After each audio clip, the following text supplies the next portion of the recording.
하겠습니다.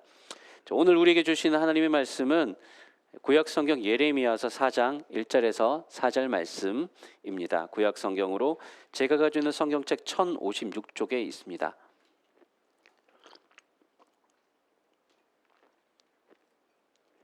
예레미야서 4장 1절에서 4절 말씀 우리 찾으셔서 한 절씩 교독해서 읽고 4절은 같이 읽도록 하겠습니다.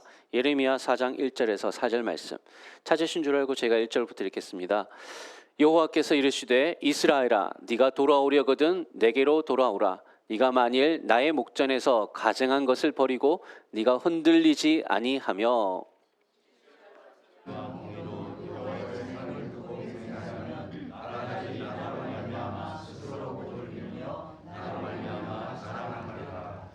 여호와께서 유다와 예루살렘 사람에게 이와 같이 이르노라. 너희 묵은 땅을 갈고 가시덤불에 파종하지 말라. 유다인과 예루살렘 주민들아 너희는 스스로 할례를 행하여 너희 마음 가죽을 베고 나 여호와께 속하라. 그리하지 아니하면 너희 악행으로 말미암아 나의 분노가 불같이 일어나 사르리니 그것을 끌 자가 없으리라. 아멘. 우리가 보통 올림픽이나 운동 경기에서 우승한 사람들, 1등한 사람들 메달을 주죠. 그랬을 때 이제 금메달을 딱 목에 건 사람들이 그 선수들에게 세레머니가 있는데, 보통은 이제 이걸 금메달 세레머니라고 부르는 겁니다. 다들 한번 좀 보셨을 건데 화면에 한번 띄워 주시겠습니까? 보통은 이렇게 금메달 따고 포즈 한번 취해 주세요라고 하면 대부분 사진에 찍히는 포즈들이 10이면 거의 8, 9은 다 이런 겁니다. 금메달 깨물기 세레머니라고 하죠. 금이라고 하는 게 이제 깨물면 물은 금속이어서 이게 진짜 금인지 한번 확인해 보라고 하는 건지 모르겠지만, 어쨌든 언제부터 시작한 건지 모르겠는데 금메달 따고 나서 포즈를 취하라 그러면 대부분 저렇게 금메달을 깨무는 것 같습니다. 근데 여러분 그거 아십니까? 저 금메달 진짜 금 아닌 거? 진짜 금 아니에요. 저 잘못 깨물다간 큰일 납니다. 진짜 금이 아니라 금 도금한 거예요. 그래서 큰 금메달, 아주 굵직한 금메달, 저기서 금이 차지하는 비중은 거의 1% 정도밖에 안 된다고 합니다. 금속에다가 금을 도금한 거예요. 그러니까 저거는 깨무는 신용하는 거지 진짜 금인 줄 알고 깨물었다가 이빨 상할 수도 있으니까요. 여러분 혹시라도 뭐 그럴 일은 없겠지만 금메달 따셨을 때 저렇게 그냥 깨무는 신용만 하시고 실제로 물질은 마시기 바랍니다. 진짜 같지만 진짜 금이 아니라는 겁니다. 사랑하는 여러분, 이런 게 우리 삶에도 좀 있습니다. 특별히 우리가 신앙생활하는 그리스도인의 삶에 있어서 어떻게 보면 회개라고 하는 것이 이와 같을 수 있다는 생각을 해봤습니다. 하나님께서 우리에게 주신 놀라운 죄사함의 축복과 은총을 경험하도록 하는 것이 바로 이 회개입니다. 그런데 회개라고 하는 것이 참 부담스럽기도 하고, 내가 잘못했다는 것을, 내가 죄인이라는 것을 고백해야 되는 것이기 때문에 오늘날 별로 그렇게 인기 있는 것이 아니기도 합니다. 게다가 늘 회개하라고 해서 회개기도를 하긴 하는데, 회개기도 해놓고도 삶 속에서 계속해서 죄를 짓고 이 죄의 권세에 맥을 못 추고 살아가는 삶을 사는 분들이 계시다면, 이것 도대체 회개가 좋은 건지 나쁜 건지 모르겠고, 회개했는데 제대로 회개한 건지 아닌지도 모르겠고, 내 회개가 진짜인지 가짜인지도 잘 모르겠고, 그런 생각이 들 때가 있습니다. 사랑하는 여러분, 그런 의미에서 우리는 오늘 본문을 주목할 필요가 있습니다. 오늘 본문에서는 선지자 예레미야가 회개한다고 하면서 진짜 회개를 알지 못한 채 그저 거짓 회개하는 척만 하며 살아갔던 이스라엘 백성들에게, 유다 백성들, 예루살렘 거민들을 향해서 진정한 회개가 무엇인지를 본문을 통해서 가르쳐 주고 있기 때문입니다. 바라기는 오늘 말씀을 통하여서 우리를 참된 회개의 자료로 초청하시는 하나님의 음성을 듣는 저와 여러분 되시기를 주님의 이름으로 축복합니다. 아멘.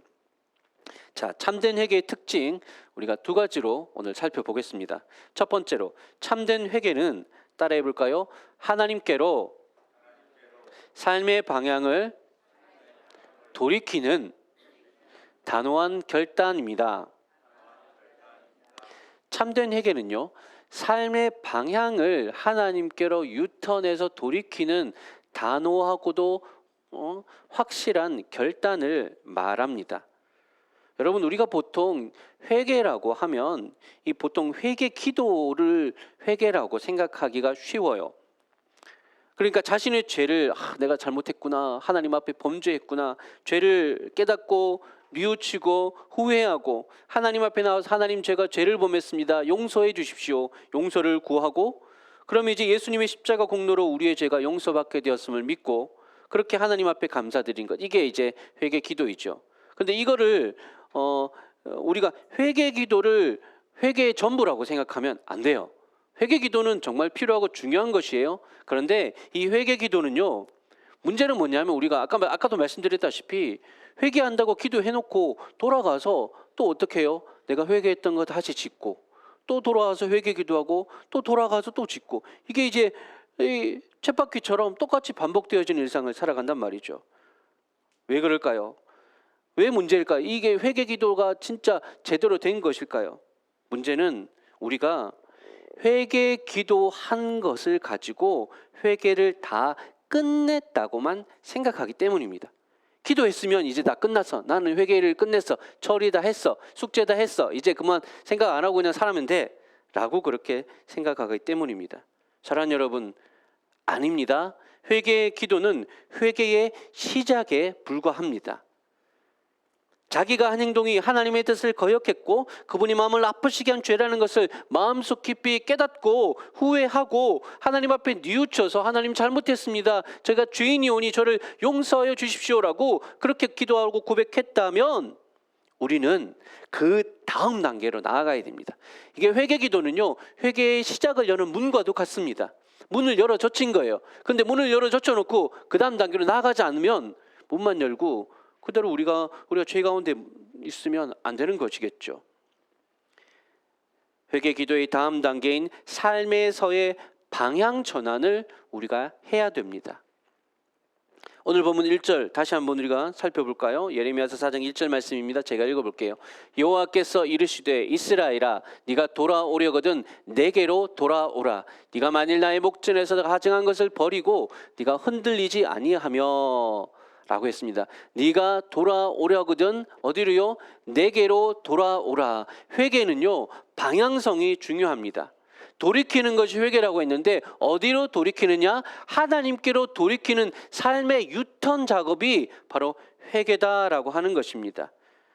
그전에는 하나님 아닌 것들을 향하여 달려가던 우리의 발걸음을 멈추는 것에서 이제는 돌이켜서 하나님께로 나아가는 것, 내게로 돌이키라라고 했잖아요. 하나님께로 돌이켜 나아가는 것까지 가야지 우리가 진정한 회개라고 할 수 있습니다.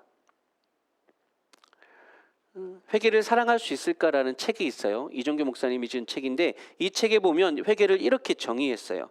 제가 읽어드릴게요. 회개는 하나님 아닌 다른 것을 사랑하던 사람이 하나님을 사랑하기 시작하는 것이며, 따라서 회개는 사랑의 방향을 돌이키는 여정입니다 라고 했습니다. 아주 중요한, 아주 핵심, 회개에 대해서 아주 중요한 가르침을 주고 있는 정의 같아요. 회개는 사랑의 방향을 돌이키는 여정이다라고 했어요. 사랑의 방향을 돌이킨다. 그동안에 우리가 죄를 짓는다는 건요, 다른 말로 하면 뭐냐면 죄된 것을 사랑하는 마음이 있는 거예요. 우리 안에 죄의 소원이라고도 하는데요, 죄를 사랑하는 마음이 있는 거예요. 그 마음을 잘못되었음을 깨닫고 뉘우치고 돌이켜서 이제는 우리의 사랑의 방향을 죄가 아니라 어디로요? 하나님께로 전환해야 되는 거예요. 하나님을 향하여 하나님을 더욱더 사랑하려는 삶으로 돌이키는 것, 그 작업이 반드시 있어야지 이게 참된 회개의 중요한 특징이다라고 하는 것입니다. 구체적으로 어떻게 돌이키는 것이냐? 오늘 본문에 보시면요, 1절에 가증한 것을 버리고라고 했습니다. 먼저 우리의 삶에 하나님 보시기에 가증한 것들 내어 버려야 되는 작업이 있어야 됩니다. 회개 기도를 했으면 이제는 돌이켜서 우리의 삶에 덕지 붙어있던 가증한 것들, 바로 여기는 우상 숭배를 말하거든요. 그 가증한 것들을 내가 우상으로 여기고 내가 사랑했던 것들을 다 제거해야 돼요. 또 우리의 삶에 죄의 유혹거리가 될 만한 것들, 우리를 흔들어서 미혹하게 할 만한 것들, 죄다 우리 곁에 두면 안 돼요. 내어 버려야 돼요. 그래야지 진정한 돌이킴, 진정한 회개의 자리로 우리가 나아갈 수 있게 되는 것입니다. 뭐 이런 것까지 버려야 하나 싶을 정도로 사소한 것까지도요, 다 내어 버려야 돼요. 건덕지가 될 만한, 내가 죄를 짓게 만들 만한 그런 모든 조금이라도 가능성이 있는 것이라면 내 삶에서 끊어내야 됩니다. 생각해 보십시오. 내가 이제부터 다이어트를 하겠다. 오늘부터 올여름에 정말 수영장 가서 내가 좀 제대로 된 수영복 맵시를 내기 위해서 오늘부터 철저히 다이어트를 시작한다 라고 해놓고, 여러분 마트 가가지고 맛있는 거 보이는 족족 다 카트에 담아버리면 어떡해요? 안 됩니다. 최소한요, 적어도 내가 진짜 다이어트를 결심했다면요, 제일 먼저 해야 될 게 뭔 줄 아십니까? 냉장고를 비워야 됩니다. 냉장고를 열면 나를 내 식욕을 자극하고 유혹하는 것들이 줄비한데 어떻게 다이어트가 되겠습니까? 버려야죠. 내 눈에 띄지 않아야 됩니다. 그런 것들이. 우리가 죄로부터 돌이키기를 원한다면요, 우리의 삶에 유혹거리가 될 만한 것들, 우리의 눈에 그런 것들이 안 보여야 돼요. 시각적으로 우리의 시선에 그게 안 들어와야 돼요. 그런 작업들을 해야 된다는 말입니다. 오늘 본문에서 가장한 것을 버리라고 했습니다. 바로 그렇게 우리가 유혹거리가 될 만한 것, 미혹거리가 될 만한 것들을 하나씩 하나씩 내어버리고 아까워하지 말고 싹 다 끊어버려야 됩니다. 절대로 다시 돌아가지 않겠다는 결단을 말이 아니라 행동으로 나타내 보여주어야 되는 것, 이것이 참된 회개의 특징이다라는 것입니다. 근데 여러분, 그것이 끝이 아니에요. 보통 여기까지는 어떻게든 할 수 있겠지만 진짜 중요한 것이 바로 또 그 다음 단계가 있습니다. 다음 단계가 뭐냐? 그것은 바로 하나님께로 나아가서 그분이 기뻐하시는 일을 행해야 되는 거예요. 회개는 잘못된 삶을 멈추는 것, 그 잘못된 것들 다 내어버리는 것, 그 다음으로 회개는 하나님이 기뻐하시는 것, 하나님이 좋아하시는 것, 하나님이 사랑하시는 일들을 행하는 것까지가 회개인 것입니다. 오늘 본문 2절을 보세요. 예레미야 4장 2절에 진실과 정의와 공의로 여호와의 삶을 두고 맹세하면 나라들이 나로 말미암아 스스로 복을 빌며 나로 말미암아 자랑하리라 라고 했는데, 현대인의 성경에 조금 더 우리가 쉽게 풀어져 있어요. 현대인의 성경을 제가 읽어볼게요. 살아있는 나 여호와의 이름으로 맹세하고 또 네가 진실하며 정직하고 깨끗하게 살면 이라고 말하고 있습니다. 이것이 회개예요. 회개라는 것이 죄를 안 짓는 게, 뉘우치는 게 회개가 아니라, 그게 끝이 아니라 더 나아가서 참된 회개의 모습은 진실하고 정직하고 깨끗하게 살고자 하는 그 삶의 행동들이 나타나야 하는 것입니다. 앞서 말한 것처럼 죄를 사랑했던 삶에서 방향을 틀어서 하나님을 열렬히 사랑하는 자리까지 가야지 그게 회개입니다. 사랑하는 여러분, 그래서 회개하는 사람은 날마다 하나님 앞에서 자신의 삶의 방향을 하나님을 향해서 돌이키게 해야 되는 거예요. 내 삶이 주일날 참회의 기도 시간에 회개 기도를 했어요. 우리의 지난 한 주간의 죄를 다 주님 앞에 내어놓고 자복하고 예수님의 보혈의 공로로 다 깨끗이 씻음 받았어요. 그러면 이제 우리가 월요일부터 이제 그 다음 날부터 어떻게 살아가야 되느냐? 과연 나는 내가 고백한 대로 살고 있는지, 나는 하나님 뜻대로 살고 있는지 자신을 점검해 봐야 됩니다. 회개해놓고 지금 내 삶은 어디를 향해 달려나가고 있는지 확인해보지 않으면 안 돼요. 우리는 연약한 자들이에요. 입술로 고백했지만 여전히 우리 안에 죄된 보석이 남아있어서 유혹거리들이 주위에 늘려있으면요, 또 넘어지고 또 걸리고 이러는 우리의 모습이에요. 점검해야 됩니다. 나는 지금 내 삶을 어디를 향하여, 어느 방향을 향해서 지금 가고 있느냐? 말머리를 돌려야 돼요. 기술을 바꿔야 돼요. 그렇지 않으면 계속 똑같은 방향으로 갈 수밖에 없다는 것입니다. 내 속에 세상을 향한 사랑이 아닌 하나님을 향한 사랑으로 충만하여져서 그 하나님이 미워하시는 죄를 우리도 동일한 마음으로 미워할 수 있도록, 그래서 하나님이 기뻐하시는 진실과 공의와 거룩한 것을 마음에 품고 행하며 살아갈 수 있도록, 이게 참된 회개의 특징인데, 이 특징들이 우리의 삶에 나타나도록 하나님 앞에 힘써 간구하시고 또 기도한 대로 실천해 갈 수 있는 저와 여러분 되시기를 예수님의 이름으로 간절히 소망합니다. 아멘.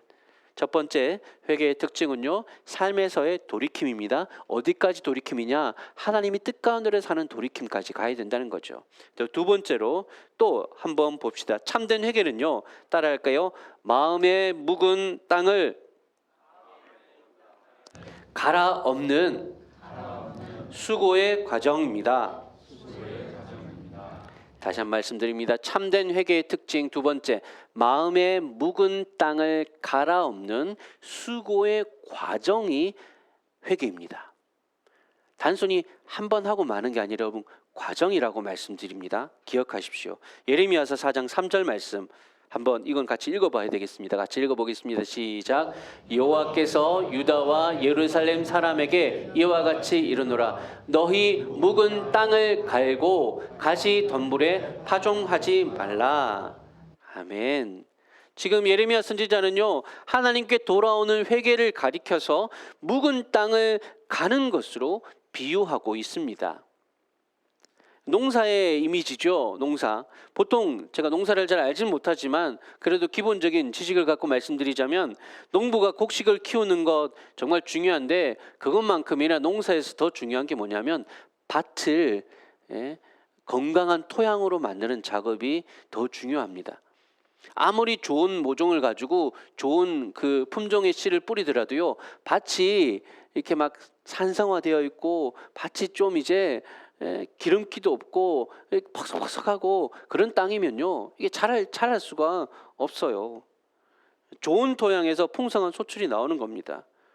그리고 이런 좋은 토양은요, 그냥 만들어지는 게 아니에요. 저절로 되는 게 아니라 농부의 수고와 땀방울을 통해서 갈아엎고 대배를 주고 비료를 뿌리고, 그렇게 농부의 관리가 있어야지 이 좋은 땅이 만들어지는 것입니다. 오늘 본문에서 묵은 땅이라고 했죠. 이 묵은 땅이라는 의미는 관리되지 않고 오랫동안 버려지고 방치된 땅을 말합니다. 딱딱하게 굳어 있고요, 온갖 잡초와 가시덤불에 덮여서 이대로는 파종해봤자 쓸모가 없어요. 가시덤불에 파종하지 말라고 했잖아요. 묵은 땅 위에 가시덤불로 가득 덮여 있는데 거기에 파종해봤자 제대로 열매를 맺히겠습니까? 안 된다는 것이죠. 잡초를 뽑고 가시덤불을 다 걷어내고 곡괭이로 딱딱한 땅을 찍어서 갈아엎는 작업이 필요합니다. 그래야지 그곳에서 그렇게 묵은 땅을 갈아엎고 기경하는 이 작업을 통해서 좋은 땅이 되어지고 그곳에서 좋은 열매가 맺히게 되는 것입니다. 사랑하는 여러분, 하나님을 떠나서 우리가 죄 가운데 살아가면서 겉으로 드러나는 행동뿐만 아니라 우리의 내면도요, 이 죄에 물들어서 마치 기경되지 않는 묵은 땅과도 같이 두더지고 또 둔해지고 온갖 잘못된 것들, 온갖 거짓된 것들, 온갖 죄된 것들이 잡초처럼 우거져서 이게 뭔가 하나님께서 새 일을 행하시려고 해도 도무지 되지 않는 아무 쓸모없는 그런 마음 상태가 되어 있을 가능성이 높습니다. 앞서 말씀드렸다시피 우리가 회개 기도를 할 때 제일 우리가 고민되는 지점이 이거잖아요. 회개했는데 나는 왜 또다시 또 죄를 지을까? 회개 기도했는데 이 회개 기도가 제대로 능력이 있는 건지 없는 건지, 나는 회개 기도했으면서도 여전히 죄를 사랑하는 마음이 있어서 또 똑같이 죄를 향해 달려나가는데 나는 회개를 제대로 한 것일까? 이런 생각 들잖아요. 그럴 때 오랫동안 되풀이되는 죄를 계속해서 짓고 있는 우리의 모습을 보면 진짜 문제는요, 죄를 짓는 그 행동 그 자체가 문제가 아니라 우리의 마음밭이, 우리의 내면이 어떤 상태인가를 확인해 봐야 돼요. 그런 죄된 행동을 일으키는 마음의 상태부터 우리가 고쳐야 된다는 뜻이죠. 아무리 행동을 바꿔봤자 그 행동의 근원이 되는, 그 행동의 출발점이 되는 그 마음의 상태가 이 죄로 인해 가득되어 있다면 그 이제 행동만 고쳐가지고는 안 된다라는 뜻입니다. 하나님이 아니라 죄에 길들여진 마음, 자기중심적이고 부정적인 데다가 냉담한 마음의 상태가 회개했지만 계속해서 죄가 자라날 양분을 공급하는 그런 잘못된 토양이 우리 마음 가운데 있다는 것이죠. 그것이 문제입니다. 우리가 읽진 않았지만 4절은요, 너희 마음 가죽을 베라라고 하는 표현까지도 예레미야가 쓰고 있어요. 그러니까 할례를 뜻하는 것인데, 할례가 보통 남성의 생식기의 표피를 베어내 가지고 하나님이 선택받은 자녀로서 거룩한 삶을 살아라고 하는 표징으로 주어지는 거거든요. 근데 그 할례를 육체에만 행하지 말고 마음의 할례를 행해라라고 합니다. 마음의 할례를 행해라라는 말이 앞서 3절에서 말한 마음 묵은 땅을, 너희 묵은 마음의 밭을 새롭게 기경하라라고 하는 뜻이 같은 뜻인 것이죠. 참된 회개는 죄를 고백하고 용서받고 끝나는 게 아니라 우리 마음속에 죄로 인해 굳어지고 황폐해진 이 심령의 밭을 새롭게 갈아 엎어야 되는 수고를 해야 된다는 거예요. 이 수고를 하는 이 작업들이, 이 과정들이 이어지지 않는 회개는 그냥 표면적인 회개, 그냥 수박 겉핥기식의 회개했지만 또다시 계속해서 죄를 향해 달려나가는 회개일 수밖에 없는 것입니다. 그럼 어떻게 우리 마음밭을 기경할까요? 어떻게 우리의 묵은 이 마음의 상태들을 바꿀 수 있을까요? 첫 번째로 먼저 말씀과 기도의 곡괭이를 들고 굳어진 심령을 깨트려야 됩니다. 말씀과 기도의 곡괭이를 손에 잡아 들고서는 회개하고 나서 이제는 그 회개한 마음밭을 갈아 엎어야 돼요. 은혜의 말씀과 간절한 기도가 있는 자리에 자신을 반복해서 노출시키셔야 합니다. 그래서 죄의 맛에 길들여진 영적 미각에다가 말씀과 기도로 은혜의 맛을 새롭게 맛보여 주어야 됩니다. 맛을 잃어버렸어요. 진짜 좋은 맛이 뭔지를 모르니까 불량식품 같은 그냥 잠시 잠깐의 쾌락밖에 줄 수 없는 그런 죄의 맛에 길들여져 가지고 진짜 건강한 맛을 잃어버린 그런 우리 마음에, 우리의 영적 미각에 은혜의 맛을 계속해서 맛보게 해야 돼요. 그래서 마음이 이게 선한 것들로 계속 이렇게 바뀌어지도록 해야 된다는 것입니다. 구원의 기쁨을 다시금 우리 안에 회복하고 하나님의 뜻에 즐거이 순종하려는 자원하는 마음이 우리 속에서부터 솟아날 수 있도록 우리의 마음을 기경해야 합니다. 묵은 땅을 갈아엎는 회개가 바로 그런 것입니다. 시간이 필요해요. 시간을 들여야 돼요.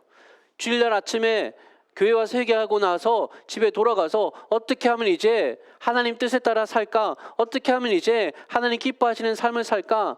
고민하면서 말씀 가운데서 또 기도를 통해서 내 마음을 계속해서 선한 것들로 길들여 가야 된다는 것입니다. 섬세하게 우리의 내면을 살펴서 우리 속에 아직도 남아있는 우상들이 있다면 드러내버리고 잘라내버리고 그곳에 하나님의 은혜로, 하나님의 임재로 채워질 수 있도록 하나님 앞에 간구해야 됩니다. 이 모든 작업들을 행하는 데 있어서 사랑하는 여러분, 하나님께서 은혜를 주십니다. 우리 힘으로 한계가 있을 수 있잖아요. 우리가 마음은 원이로되 육신이 약하여서 넘어질 수 있잖아요.